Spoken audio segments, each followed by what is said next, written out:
नक्सलियों के आने के बाद से बस्तर में भय, शोषण और डर का माहौल। पीड़ितों से मिल भावुक हुए अमित शाह। दिल्ली के किसी चौक चौराहे पर बिना हेलमेट बाइक चलाने पर तुरंत चालान कट जाता है।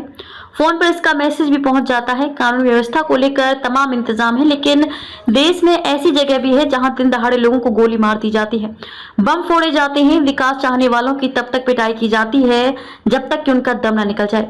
ये सब कुछ छत्तीसगढ़ के बस्तर संभाग के रहने वाले 4 दशक से झेल रहे हैं।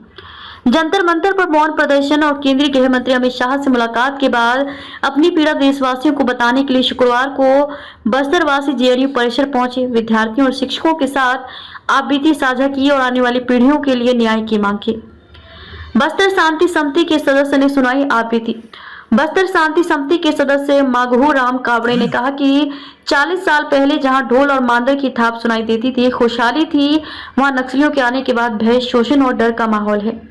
जयराम दास ने कहा कि बस्तर संभाग में आदिवासी भाई बहन सदियों से अपनी संस्कृति और परंपरा के साथ रहते आए हैं। 4 दशक पहले तेलंगाना से माओवादी आए, संस्कृति को नष्ट करने लगे, देवी देवताओं को मानने पर पाबंदी लगाई, देवगुड़ी जाने से भी रोकते हैं, मार्क्स लेनिन और माओ को मानने का निर्देश देते हैं। आगे बताया कि बच्चों के लिए स्कूल नहीं है, महिलाओं के लिए अस्पताल नहीं है, रास्ते पर चलते हुए कहीं भी आईईडी फट जाते हैं, जंगल से लकड़ी लाने में भी डर लगता है, रात को सोते समय किसी को भी नक्सली उठा लेते हैं, बाप को बेटों के सामने और बेटों को बाप के सामने गोली मार देते हैं। माओवाद का समर्थन करने वाले कथित बुद्धिजीवियों से पूछना है कि उन्हें बस्तर वासियों की तकलीफ क्यों नजर नहीं आई।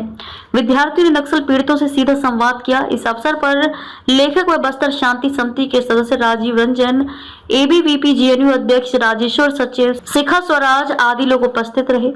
मां के सामने बेटों को मारी गोली, पेट चीर डाला। बस्तर के कोंडा गांव के केदारनाथ कश्यप 12 मार्च 2014 को अपने भाई रूपेंद्र कश्यप के साथ बाजार गए थे। अचानक नक्सली पहुंचे और उनके भाई पर गोली चला दी।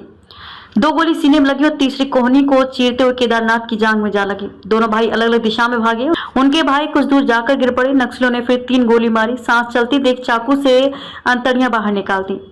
मां राधा कश्यप बेटे के जीवन की भीख मांगती रही, लेकिन नक्सलियों को रहम नहीं आई। कमाकर लौटा तो ब्लास्ट में खो दिए पांव। बीजापुर के गुड्डू लेखाम अभी 18 साल का है। पढ़ाई छोड़ कमाने के लिए आंध्र प्रदेश चला गया। बीते 11 मार्च को गांव लौटा। दोस्त आईतोड़ पोयम के साथ मारनार बीच घूमने जा रहा था कि नक्सलियों की बिछाई आईईडी पर पांव पड़ गया। जोरदार धमाके में दोनों बुरी तरह घायल हो गए। हॉस्पिटल में होश आया तो दाहिना पांव नहीं था।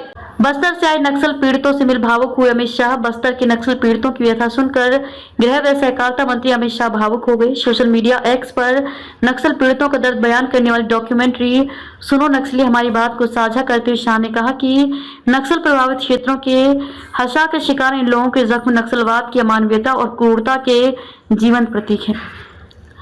नक्सलियों से पीड़ित लोगों की मानवाधिकार अब तक किसी को नहीं दिखा। नक्सलवाद को विध्वंस और हिंसा एकमात्र विचारधारा बताते हुए उन्होंने 31 मार्च 2026 तक इसे पूरी तरह खत्म करने की प्रतिबद्धता दोहराई।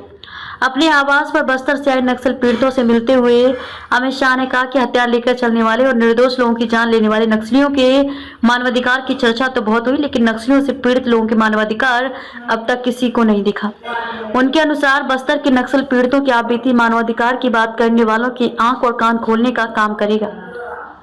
अमित शाह ने दिया मदद का भरोसा। मुलाकात के दौरान नक्सल पीड़ितों ने अमित शाह से नक्सलियों के कारण आई जीवन की दुश्वारियां बताई। नक्सलियों द्वारा जंगलों में बिछाई गई आईईडी की चपेट में आने से जीवन भर के लिए अपाहिज हो चुके कई पीड़ितों ने बेहतर पुनर्वास योजना की मांग की।